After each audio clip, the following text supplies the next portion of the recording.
नमस्ते दोस्तों, आपका वैल्यू एजुकेटर चैनल में स्वागत है, जहां आप सीखते हो स्टॉक मार्केट में निवेश करके आप कैसे पैसे बना सकते हो।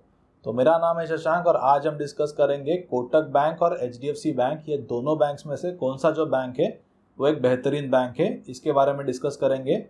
तो यहाँ पर हम अलग अलग जो फाइनेंशियल रेशोज है उसके अकॉर्डिंगली ये जो दोनों बैंक है उसको कंपेयर करेंगे, जैसे कि उनका रिटर्न ऑन इक्विटी कितना है, रिटर्न ऑन असेट्स कितने हैं, लोन बुक कितना है और दोनों बैंक्स का, डिपॉजिट्स कितने हैं, कैपिटल एडिक्वेसी रेशो कितना है, इसके अलावा फाइनली उनके एनपीएस कितने हैं, ग्रॉस और नेट लेवल के एनपीएस। तो जब भी आप कोई भी बैंक को स्टडी करोगे या कोई एक एनबीएफसी को स्टडी करोगे तभी आपको तीन इंपॉर्टेंट जो रेशोज है या फैक्टर्स है उनको देखना है। जो फर्स्ट है वो रिटर्न ऑन असेट्स है, इसके अलावा सेकेंड आपको प्रोविजंस कितने किए हैं वो बैंक ने या वो एनबीएफसी ने वो देखने चाहिए, और थर्ड जो सबसे इंपॉर्टेंट पैरामीटर है आपको ये देखना चाहिए उनके ग्रॉस एनपीएस और नेट एनपीएस कितने हैं। क्योंकि बैंकिंग सेक्टर या एनबीएफसी सेक्टर में ये इतना मैटर नहीं करता कि उनकी जो लोन बुक है वो क्या रेट से वो ग्रो कर रहे हैं, क्या वो बहुत रैपिडली ग्रो कर रहे हैं, एक नॉर्मल रेट से वो ग्रो कर रहे हैं। इससे इम्पोर्टेंट ये होता है कि उनका कलेक्शन का एफिशिएंसी क्या है। यदि कोई बैंक अच्छी तरीके से उन्होंने जो लोन्स दिए हैं उनको कलेक्ट कर पाता है, यानी वो उनका रिकवरी का जो सिस्टम है या जो मैकेनिज्म है वो काफ़ी बेटर है कंपेयर टू आप देखोगे तो बाकी बैंक। तो ऐसी ही जो बैंक है वो फ्यूचर में जाके काफ़ी अच्छी तरीके से ग्रो हो सकती है, क्योंकि कोई भी बैंक के लिए लोन देना बहुत ईजी होता है कंपेयर टू उसका कलेक्ट करना या उसको रिकवर करना। इसीलिए आपको हमेशा जब भी आप बैंकिंग सेक्टर को या जो एनबीएफसीज है जो लोन्स देती है वो सेक्टर को आपको स्टडी करना है, तो आपको कलेक्शन कैसे हो रहा है या रिकवरीज कैसी हो रही है ये जानना बहुत इंपॉर्टेंट है। तो अभी हम कोटक बैंक और एचडीएफसी बैंक के बारे में देखते हैं। तो ये जो दोनों बैंक है वो आप देखोगे तो वो इंडिया के दोनों बेहतरीन बैंक है। एचडीएफसी बैंक ये प्राइवेट सेक्टर का इंडिया में नंबर 1 यानी टॉप बैंक है। कोटक बैंक आप देखोगे तो वो नंबर 2 बैंक आ जाता है। और जब भी कोई भी बैंकिंग सेक्टर में बैंक तभी ग्रो होता है जब भी उसको एक अच्छा लीडरशिप मिलता है। बैंकर बहुत इंपॉर्टेंट होता है बैंकिंग इंडस्ट्री में, क्योंकि बैंकिंग में आप देखोगे तो प्रोडक्ट सभी जो बैंक है वो सारा सेम ही प्रोडक्ट होता है।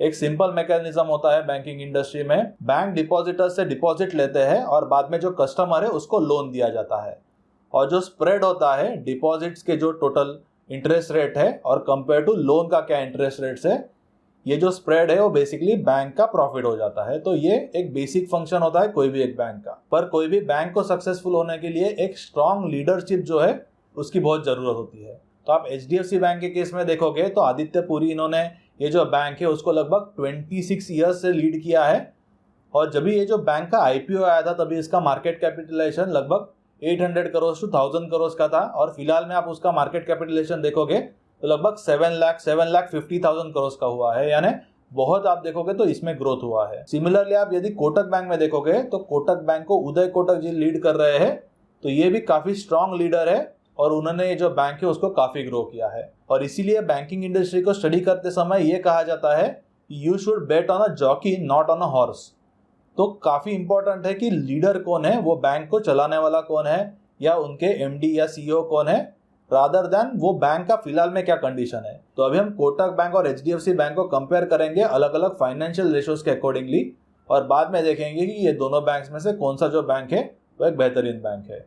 तो पहले हम लोन बुक से शुरू करेंगे। तो लोन बुक इसका मतलब बैंक ने कितने लोन्स जो है वो उनके कस्टमर्स को दिए हैं या कितना उन्होंने लेंडिंग किया है। अलग अलग सेक्टर में लेंडिंग हो सकता है, होलसेल सेगमेंट में हो सकता है या रिटेल में हो सकता है, या इसके अलावा आप देखोगे तो स्मॉल और मीडियम एंटरप्राइजेस को लोन दिए जाते हैं, या रूरल सेक्टर में आप देखो तो लेंडिंग होता है, गोल्ड्स के लोन्स होते हैं। तो ये कंप्लीट सारे लोन्स मिला के बैंक्स ने कितने लोन्स डिसबर्स किए हैं इसको लोन बुक कहा जाता है। तो आप टोटल लोन बुक देखोगे कोटक बैंक का 2020 में तो वो 2,19,748 करोड़ का है। इसके कंपैरिजन में यदि आप एचडीएफसी बैंक को देखोगे तो एचडीएफसी बैंक का टोटल लोन बुक 9,93,703 करोड़ का है, यानी compare to Kotak bank HDFC bank का जो लोन बुक है वो लगभग 5 टाइम्स ज्यादा है। और इतना ज्यादा लोन बुक होने के बावजूद भी आप देखो तो एचडीएफसी बैंक ने उनका जो लोन बुक है वो लास्ट 3 इयर्स में कोटक बैंक से आप देखो तो ज्यादा ग्रो किया है CAGR टर्म्स में या कंपाउंडेड रिटर्न्स में। इसके बाद में अभी हम डिपॉजिट्स देखते हैं। तो डिपॉजिट इसका मतलब अलग अलग जो कस्टमर्स है वो बैंक में उन्होंने कितने डिपॉजिट्स रखे हैं। तो ये डिपॉजिट्स में 2 टाइप्स आ जाता है, एक टाइप आ गया कासा का उनका टोटल डिपॉजिट्स और दूसरा टाइप आ गया टर्म डिपॉजिट्स या उसको टाइम डिपॉजिट्स भी कहते हैं। तो कासा इसका मतलब करंट अकाउंट और सेविंग अकाउंट के डिपॉजिट्स। तो इसमें आप देखोगे तो अलग इंटरेस्ट रेट रहता है या जनरली जो फिक्स डिपॉजिट्स होते हैं उसके कंपैरिजन में कम इंटरेस्ट रेट मिलता है। और इसमें से जो करंट अकाउंट होता है उसमें आप देखोगे तो कोई भी इंटरेस्ट जो है वो बैंक प्रोवाइड नहीं करता। इसके कंपैरिजन में जो फिक्स डिपॉजिट्स रहते हैं या जो टाइम डिपॉजिट्स रहते हैं उसमें आप देखोगे तो इंटरेस्ट रेट ज्यादा रहता है। इसीलिए कोई भी बैंक में compare to total deposits CASA कितना है यानी करंट और सेविंग अकाउंट्स के जो डिपॉजिट्स है वो कितने हैं वो आप देखो तो काफी इंपॉर्टेंट है। इसके बारे में हम आगे जाके भी देखेंगे। तो जितने आपके कासा के डिपॉजिट ज्यादा होंगे उतना ही आपका आप देखोगे तो कॉस्ट ऑफ फंड जो है उतना कम हो जाएगा, क्योंकि कासा के डिपॉजिट्स का टोटल कॉस्ट ऑफ फंड्स काफी कम रहता है कंपेयर टू फिक्स डिपॉजिट्स या टाइम डिपॉजिट्स। तो जैसे कि आप यहाँ पर देख सकते हो, यहाँ पर मैंने टोटल जो डिपॉजिट्स है एचडीएफसी बैंक के और कोटक बैंक के इसका कंपैरिजन किया है। तो कोटक बैंक के 2020 में आप टोटल डिपॉजिट्स देखोगे तो लगभग 2,62,821 करोड़ के हैं और इसके कंपैरिजन में एचडीएफसी बैंक के लगभग 11,47,502 करोड़ के हैं। जब प्राइवेट सेक्टर के बैंक्स देखोगे तो सबसे ज्यादा डिपॉजिट जो है वो एचडीएफसी बैंक के है और ये भी लगभग कोटक बैंक के कंपैरिजन में 5 टाइम्स से भी ज्यादा है। और आप उसकी ग्रोथ भी देख सकते हो। तो ये केस में भी कोटक बैंक से जो ज्यादा डिपॉजिट्स है वो एचडीएफसी बैंक ने ग्रो किए हैं। और यदि आप एचडीएफसी बैंक का बेस रेट देखोगे यानी 2016 में उनके टोटल डिपॉजिट्स आप यदि कंपेयर करोगे कोटक बैंक से तो वो काफी ज्यादा थे, फिर भी उन्होंने काफी अच्छी तरीके से उनके जो टोटल डिपॉजिट्स है उसको ग्रो किया है। बाद में अभी हम कासा देखते हैं और कासा का कितना परसेंटेज है वो भी देखेंगे कंपेयर टू टोटल डिपॉजिट्स। तो 2020 में जो कासा है एचडीएफसी बैंक का वो लगभग 4,84,625 करोड़ का है और इसके कंपैरिजन में जो कोटक बैंक है उसका 1,47,622 करोड़ का है। पर कोटक बैंक ने जो कासा है वो काफी अच्छी तरीके से ग्रो किया है, लगभग 28% से ग्रो किया है, जो काफी ज्यादा है कंपेयर टू आप देखोगे तो एचडीएफसी बैंक। और कासा का जो परसेंटेज है जैसे कि आप यहाँ पर देख सकते हो तो कासा का परसेंटेज पूरे सारे बैंकिंग सेक्टर में कोटक बैंक का हाईएस्ट परसेंटेज है जो लगभग 56% का है 2020 में। और 2021 के सेकेंड क्वार्टर में आप देखोगे तो वो और भी इंक्रीज हुआ है, 57% का हुआ है। इसके कंपैरिजन में यदि आप एचडीएफसी बैंक का कासा का परसेंटेज देखोगे यानी total current account plus saving account compare to total deposits वो लगभग 42% का है। तो यहाँ पर ये जो कासा है वो उन्होंने इतना कैसे बिल्ड किया, या आप 2016 टू 2020 का आप टोटल उनका कासा देखोगे तो उन्होंने काफी रैपिडली इंक्रीज किया है in case of Kotak bank. तो इसका एक रीजन ये भी है कि कोटक बैंक ने सेविंग अकाउंट्स में आप देखोगे तो ज्यादा इंटरेस्ट रेट्स दिए थे, इसीलिए उनका जो कासा है वो इतना इंक्रीज हुआ है। 2016 के कंपैरिजन में यदि आप 2020 में देखोगे तो जो कासा है वो लगभग 3 टाइम्स इंक्रीज हुआ है। तो कासा इंप्रूव होने से और एक चीज हो जाती है कि आपके जो नेट इंटरेस्ट मार्जिन है वो बढ़ जाते हैं। तो नेट इंटरेस्ट मार्जिन यानी जो बैंक ने लोन्स दिए हैं और जो बैंक का कॉस्ट ऑफ फंड्स है यानी उनके जो डिपॉजिट्स है उसके ऊपर वो क्या इंटरेस्ट रेट्स दे रहे हैं इसका डिफरेंस। तो इसके लिए मैं आपको एग्जांपल देता हूं। सपोज कोटक बैंक कोई भी उसके कस्टमर को या जो जिसने उनके पास से लोन दिया है तो उसको सपोज वो 10% से लोन देते हैं और इसके कंपैरिजन में यदि उनका जो कॉस्ट ऑफ डिपॉजिट है यानी जो डिपॉजिटर है उसको सपोज 6% से उन्होंने जो डिपॉजिट है उसके ऊपर उन्होंने इंटरेस्ट दिया है, तो 10% माइनस 6% आप देखोगे तो 4% आ जाता है जो बेसिकली बैंक का नेट इंटरेस्ट मार्जिन है, या इससे ही बैंक अपना जो प्रॉफिटेबिलिटी है वो जनरेट करता है। तो जितना आपका कॉस्ट ऑफ फंड कम होगा यानी 6% की जगह सपोज वो 5% हो जाता है तो आपका नेट इंटरेस्ट मार्जिन उतना ही बढ़ जाएगा, यानी 10 माइनस 5 आपका 5% हो जाएगा इंस्टेड ऑफ 4%। तो कॉस्ट ऑफ फंड जितना कम होगा उतना ही आप देखोगे तो वो कोई भी बैंक के लिए अच्छा है। तो जैसे कि आप कोटक बैंक के केस में देखोगे तो कोटक बैंक का कासा जो है वो सबसे हाईएस्ट है टोटल ओवरऑल बैंकिंग इंडस्ट्री में जो 56% का है और फिलहाल में 57 हो गया है क्वार्टर टू 2021 में। इसीलिए उनके जो नेट इंटरेस्ट मार्जिन है वो भी एचडीएफसी बैंक के कंपैरिजन में आप देखोगे तो 2020 में वो थोड़े बेटर है क्योंकि उनके कॉस्ट ऑफ फंड्स कम हो गए हैं अभी आप देखो तो एचडीएफसी बैंक के कंपैरिजन में भी। तो ये काफी एक अच्छा है और यही रीजन की वजह से आप देखोगे तो बैंक का आगे जाके फ्यूचर में जो टोटल प्रॉफिटेबिलिटी है वो भी इंक्रीज हो जाता है। इसके बाद में अभी हम कैपिटल एडिक्वेसी रेशो देखेंगे। कैपिटल एडिक्वेसी इसका मतलब क्या बैंक के पास इनफ फंड जो है वो अवेलेबल है या नहीं। और कैपिटल एडिक्वेसी में भी आपको दोनों चीज़ें देखनी है। क्या कैपिटल एडिक्वेसी बहुत ही कम है जो बैंक के लिए आप देखोगे तो इतना अच्छा नहीं है, कि या वो जो बैंक है वो काफ़ी रिस्की बैंक है और इसके रिगार्डिंग आरबीआई के कुछ नॉर्म्स है, तो मिनिमम जो कैपिटल एडिक्वेसी है वो कोई भी बैंक को मेंटेन करना होता है। पर यदि कैपिटल एडिक्वेसी बहुत ज़्यादा है तो वो भी बैंक के लिए अच्छा नहीं है। तो आप सोचोगे कि कैपिटल एडिक्वेसी ज़्यादा होने से क्या इश्यूज है या क्या उसके डिसएडवांटेजेस है।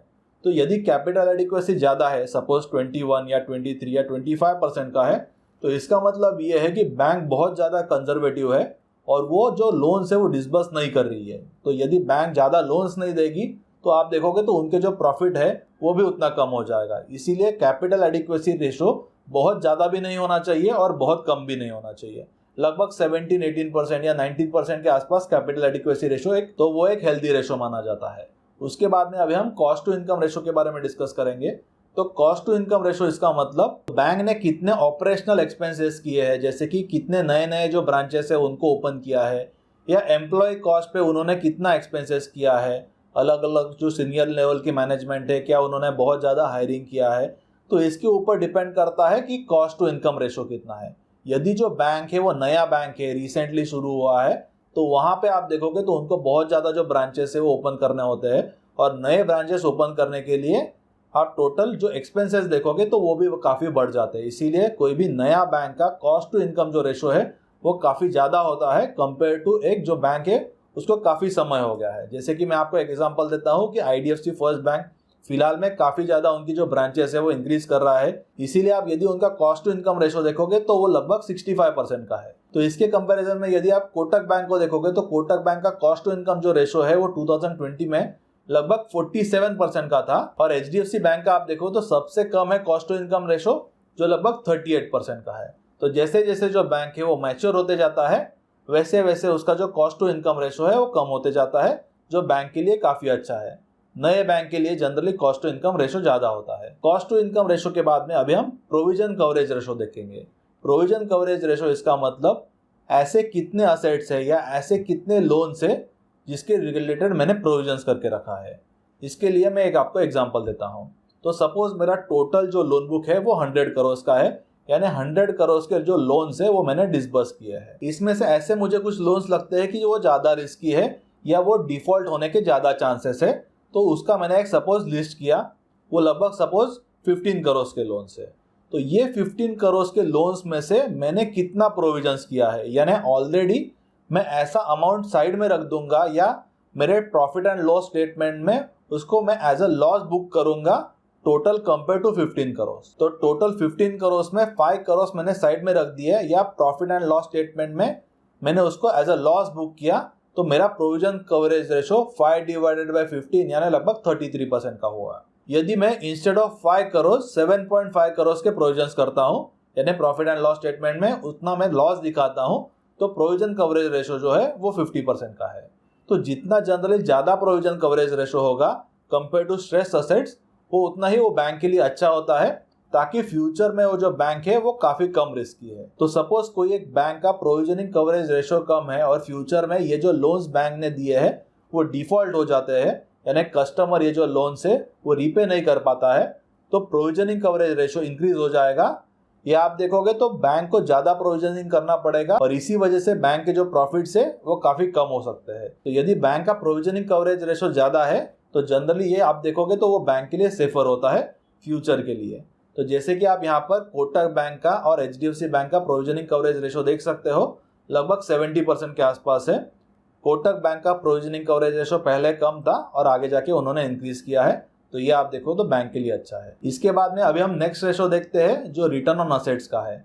तो रिटर्न ऑन असेट्स आप देखोगे तो दोनों बैंक से जो रिटर्न ऑन असेट्स है 2020 में वो लगभग 2% के आसपास है। तो 2% का return on asset banking industry में आप देखो तो काफ़ी ज़्यादा है। और रिटर्न ऑन असेट इसका मतलब टोटल मेरे जो असेट्स है, यानी टोटल जो भी लोन बुक यानी जो लोन बैंक ने डिसबर्स किए हैं उसके कंपैरिजन में टोटल प्रॉफिट बैंक को कितना हुआ है। यानी फॉर एग्जांपल एक बैंक ने टोटल जो लोन्स डिसबर्स किए हैं यानी उनके जो टोटल असेट्स है वो 100 करोड़ के हैं और उसके सामने यदि बैंक को 2 करोड़ का प्रॉफिट होता है तो 2/100 यानी वो बैंक का रिटर्न ऑन असेट 2% का हो जाएगा। और जैसे कि मैंने आपको पहले बताया कि बैंकिंग इंडस्ट्री में यह इंपॉर्टेंट है कि आपका रिकवरीज कितना है, या आपने जो लोन्स दिए हैं क्या आप उसको रिकवर कर पाते हो या नहीं। यदि कोई भी बैंक उन्होंने जो लोन्स दिए है उसको रिकवर कर पा रहा है, इसका मतलब जो प्रोविजंस है या जो डिफॉल्ट होने वाले लोन्स है वो एज अ परसेंटेज टर्म में काफ़ी कम हो जाते हैं, और इसीलिए टोटल बैंक के जो प्रॉफिट्स है वो काफ़ी अच्छी तरीके से वो प्रॉफिट जनरेट कर पाता है। और यदि बैंक अच्छा प्रॉफिटेबिलिटी जनरेट कर पा रहा है तो उसका रिटर्न ऑन असेट जो है वो आप देखो तो काफ़ी अच्छा होगा। इसीलिए सबसे इंपॉर्टेंट रिकवरी का पार्ट है। तो इसके बाद में अभी हम कोटक बैंक और HDFC बैंक के जो ग्रॉस एनपीएज है इसके बारे में कंपैरिजन देखते हैं। तो जैसे कि आप यहाँ पर देखोगे तो कोटक बैंक का जो ग्रॉस एनपीए है वो 2016 में लगभग 2.4% का था, जो फिलहाल में यानी 2020 में आप देखोगे तो वो 2.3% का है। इसके कंपैरिजन में HDFC बैंक का जो ग्रॉस एनपीए है वो 2016 में 0.94% का था, जो 2020 में लगभग 1.26% का है। तो यदि आप HDFC बैंक का ग्रॉस एनपीए देखोगे और उसको बैंकिंग इंडस्ट्री से कंपेयर करोगे तो उनका ग्रॉस एनपीए काफ़ी कम है, और उन्होंने काफ़ी लंबे समय के लिए ये जो ग्रॉस एनपीए है वो मेंटेन किया है। लास्ट 10 ईयर्स में आप देखोगे तो उनके जो ग्रॉस एनपीएस है वो जनरली 1% या 1% से भी नीचे है, या मैक्सिमम 1.2 या 1.3% का था, जो कोई एक बैंक के लिए आप देखोगे तो काफ़ी एक एक्सीलेंट परफॉर्मेंस है। इसके बाद में अभी हम देखते हैं कि उन्होंने लास्ट क्वार्टर में यानी Q2 2021 में कैसे परफॉर्म किया है, कोविड का ये दोनों बैंक्स में कितना इम्पैक्ट आया है। यदि आप Q2 2021 का कॉन्फ्रेंस कॉल देखोगे कोटक बैंक का, तो उन्होंने ये इंडिकेट किया है कि आगे जाके कोटक बैंक काफ़ी एग्रेसिवली उनके जो असेट्स है यानी जो लोन बुक है वो इंक्रीज कर सकता है। तो इसमें वो अलग अलग स्ट्रेटजीज यूज कर सकते हैं, जैसे कि वो इनऑर्गेनिकली ग्रो कर सकते हैं। इसका मतलब कोई एक दूसरा बैंक हो गया या NBFC हो गया, उसको वो एक्वायर कर सकते हैं। 2014 में आप देखोगे तो कोटक बैंक ने ING वैसे जो बैंक है उसको एक्वायर कर लिया था। तो ऐसे ही आप देखो तो फ्यूचर में भी हो सकता है। और इसके अलावा मैनेजमेंट ने ये भी इंडिकेशन दिया है कि फ्यूचर में मोस्टली जो बैंक होगा वो टेक्नोलॉजी का ज़्यादा से ज़्यादा यूज़ करेगा, ताकि वो प्रॉपर डिसाइड कर सकता है कि किसको लोन देना है और किसको लोन नहीं देना है। और इसीलिए फिलहाल में कोटक बैंक टेक्नोलॉजी पे काफ़ी फोकस कर रहा है। और फिलहाल में जैसे कि आपको पता होगा कि कोविड के रिलेटेड काफ़ी इश्यूज हो गए थे बैंक में। डिसबर्समेंट जो है लोन की डिसबर्समेंट वो लास्ट क्वार्टर में यानी Q1 2021 में ज़्यादा हो ही नहीं थी। उसके बाद में स्लोली जो रिकवरी है वो फिलहाल में हो रही है। Q2 2021 में जो लोन्स है वो थोड़े इंक्रीज हुए हैं जो न्यूली डिसबर्स हुए हैं। तो फिलहाल में काफ़ी एक अच्छा अपॉर्चुनिटी है। जब भी सेक्टर में आप देखोगे तो काफ़ी इश्यूज चल रहे हैं, या जो वीक प्लेयर्स है वो सेक्टर से एग्जिट हो जाएंगे। काफ़ी बैंक जो है वो आप देखो तो मर्ज हो जाएगी। NBFCs आप देखोगे तो वो भी मर्ज हो सकते हैं, या वो ये मार्केट से एग्जिट हो सकते हैं। तो यही समय में आप देखोगे तो जो जनरल लीडर्स होते हैं वो काफ़ी ज़्यादा हाई ग्रोथ जो है वो प्लान कर सकते हैं अपकमिंग फ्यूचर के लिए। और इसीलिए मुझे लगता है कि कोटक बैंक का आगे जाके मे बी एग्रेसिव प्लान यही है कि वो आगे जाके कुछ एक्विजिशंस कर सकते हैं जहाँ पे उनको अपॉर्चुनिटी लगता है, या वो ऑर्गेनिकली भी ग्रो कर सकते हैं। तो अभी हम कंपैरिजन देख लेते हैं Q2 2021 का। दोनों बैंक्स ने अलग अलग क्या रेशोज पोस्ट किए थे या उनका प्रॉफिटेबिलिटी कैसे रहा। तो यदि आप डिपॉजिट्स देखोगे HDFC बैंक के वो 12,29,310 करोड़ के हैं, कोटक बैंक के वही 2,61,000 करोड़ के हैं। और यदि आप डिपॉजिट का ग्रोथ देखोगे तो HDFC बैंक का जो ग्रोथ है कंपेयर टू कोटक बैंक वो काफ़ी ज़्यादा है। HDFC बैंक ने उनके जो डिपॉजिट्स है कंपेयर टू लास्ट ईयर के Q2 यानी Q2 2020 के कंपैरिजन में ये क्वार्टर में लगभग 20.3% से ग्रो किए हैं, वही कोटक बैंक ने लगभग 12.2% से ग्रो किए हैं। यदि आप फिलहाल का लोन बुक देखोगे HDFC बैंक का वो 10,38,335 करोड़ का है, और वही कोटक बैंक का यदि आप देखोगे तो वो सिर्फ 2,04,845 करोड़ का है, यानी 5 टाइम्स से भी ज़्यादा है फिलहाल का लोन बुक HDFC बैंक का कंपेयर टू कोटक बैंक। और कोटक बैंक ने ईयर ऑन ईयर उनका जो लोन बुक है वो डिक्रीज किया है या उसमें डीग्रो हुआ है कंपेयर टू यदि आप HDFC बैंक देखोगे। और इतने बड़े साइज के बैंक के लिए ये जो लोन बुक है जिसको 15-16% से ग्रो करना कोविड के पीरियड में, वो आप देखोगे तो काफ़ी सिग्निफिकेंट अचीवमेंट है। इसके बाद में अभी हम नेट इंटरेस्ट मार्जिन यानी नीम देखते हैं। तो HDFC बैंक का नेट इंटरेस्ट मार्जिन 4.1% का है, इसके कंपैरिजन में 4.52% का कोटक बैंक का नेट इंटरेस्ट मार्जिन है। इसका एक रीज़न ये भी है कि उनका जो कासा है वो आप देखोगे तो इंक्रीज हुआ है इन परसेंटेज टर्म, जो हम आगे जाके देखेंगे। इसके बाद में कैपिटल एडिक्वेसी आप देखोगे तो 19.1% का कैपिटल एडिक्वेसी एचडीएफसी बैंक का है और कोटक बैंक का 23.4% का है। तो इससे हमें कोटक बैंक का ये भी देखता है कि कोटक बैंक फिलहाल में काफी कंजर्वेटिव है, या फिलहाल में कोटक बैंक ने जो नए लोन से उसका डिसबर्समेंट नहीं किया है वो फिलहाल में वेट कर रहे हैं, प्रॉपर एक अपॉर्चुनिटी के लिए वो वेट करेंगे और बाद में आगे जाके एक्विजिशंस करेंगे, या आगे जाके वो उनका जो लोन बुक है उसको रैपिडली ग्रो कर सकते हैं। इसके बाद में ग्रॉस एनपीए जो है वो फिलहाल में एचडीएफसी बैंक के 1.08% है, कोटक बैंक के 2.55% है। पर फिलहाल में हमें जो ग्रॉस एनपीए है उनको ज्यादा इसके ऊपर फोकस नहीं करना है कि अंडर मॉनिटोरियम ये जो सारे नंबर्स है आपको दिखाई देंगे, तो जो प्रॉपर नंबर्स होंगे वो हमें मार्च के क्वार्टर के बाद में दिखाई देंगे। इसके बाद में यदि आप कासा देखोगे तो एचडीएफसी बैंक का करंट क्वार्टर यानी Q2 2021 का जो कासा है वो 42% का है, कंपेरेटिवली जो कोटक बैंक का है वो 57% का है। यानी लास्ट ईयर के कंपैरिजन में भी आप देखोगे तो उनका जो कासा है वो सिग्निफिकेंटली इंप्रूव हुआ है, और कासा इंप्रूव होने की वजह से ही उनके जो नेट इंटरेस्ट मार्जिन या नीम है उसमें आप देखोगे तो इंक्रीज हुआ है कंपेयर टू लास्ट ईयर। इसके बाद में ऑपरेटिंग प्रॉफिट्स आप देखोगे तो एचडीएफसी बैंक का लगभग 13,813 करोड़ का है, कंपेयर टू जो कोटक बैंक है उसका लगभग 3,297 करोड़ का है। ऑपरेटिंग प्रॉफिट में ग्रोथ आप देखोगे तो वो 18.1% का है एचडीएफसी बैंक का और कोटक बैंक का 31.4% का है। पर फिलहाल में हमें प्रॉफिटेबिलिटी ज्यादा देखना नहीं चाहिए, हमें ये देखना चाहिए कि कोविड के कितने प्रोविजंस है, या इसके अलावा बैंक ने टोटल उनके कंप्लीट लोन बुक के कंपैरिजन में कितने प्रोविजंस किए हैं। तो यदि आप कोविड के प्रोविजंस देखोगे कोटक बैंक के वो लगभग 1,297 करोड़ के है, और परसेंटेज टर्म में आप देखोगे तो वो 0.62% के है। एचडीएफसी बैंक ने स्पेसिफिकली कोविड के जो प्रोविजंस है वो सेपरेटली नहीं कहा है, टोटल उनके जो प्रोविजंस है उसमें उन्होंने ऐड किए हैं। तो मुझे कोटक बैंक के जो प्रोविजंस उन्होंने किए हैं 0.62%, टोटल उनका जो लोन बुक है लगभग 2,04,00,000 करोड़ का, तो ये थोड़े कम लगते हैं। यदि आप कंपैरिजन में देखोगे तो बजाज फाइनेंस ने उनके जो प्रोविजंस किए हैं वो लगभग 2% हो जाते हैं उनके ओवरऑल टोटल लोन बुक के, या आईडीएफसी फर्स्ट बैंक के भी आप देखोगे तो उनकी जो लोन बुक है लगभग 1,00,000 करोड़ की उनकी लोन बुक है, और उन्होंने टोटल जो प्रोविजंस किए हैं पहले क्वार्टर में यानी Q4 2020 और Q1 2021 में उन्होंने लगभग 600 करोड़ के प्रोविजंस किए थे, और Q2 2021 में उन्होंने लगभग 1,400 करोड़ के प्रोविजंस किए थे। यानी टोटल जो प्रोविजंस है 600 करोड़ प्लस 1,400 करोड़ यानी 2,000 करोड़ के प्रोविजंस है, जो लगभग 2% हो जाता है compare to total loan book. तो इसके कंपैरिजन में मुझे लगता है कि कोटक बैंक के जो प्रोविजंस है वो थोड़े उन्होंने कम किए हैं। पर इसका एक रीजन ये भी हो सकता है कि कोटक बैंक की जो मैनेजमेंट है उनको अपने जो लोन बुक है उसके ऊपर काफी ज्यादा कॉन्फिडेंस है, उनको ऐसा लगता है कि आगे जाके बहुत ज्यादा डिफॉल्ट नहीं होंगे, इसीलिए उन्होंने मे बी ये जो प्रोविजंस है वो कम किए हैं। तो यहाँ पे हमने अलग अलग जो रेशोज है उसके अकॉर्डिंगली ये जो दोनों बैंक से उनको कंपेयर किया। फाइनली आप वैल्यूएशंस देख सकते हो तो कोटक बैंक का जो प्राइस टू बुक वैल्यू है वो लगभग 5.6 टाइम्स है, कंपेयर टू एचडीएफसी बैंक का लगभग 4.3 टाइम्स है।